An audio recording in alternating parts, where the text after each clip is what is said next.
Sydney Commercial Kitchens, for a rapid response to your inquiry and professional advice from our trained chefs. Lighting the fryer.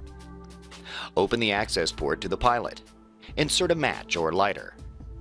Turn the gas valve knob to pilot and press in. When the pilot lights, air in the gas lines could delay the ignition. Continue to hold for 60 seconds. Turn the gas valve knob to on. Turn the thermostat to the desired temperature. The burner ignites. Oil rises in the fry pot as it heats.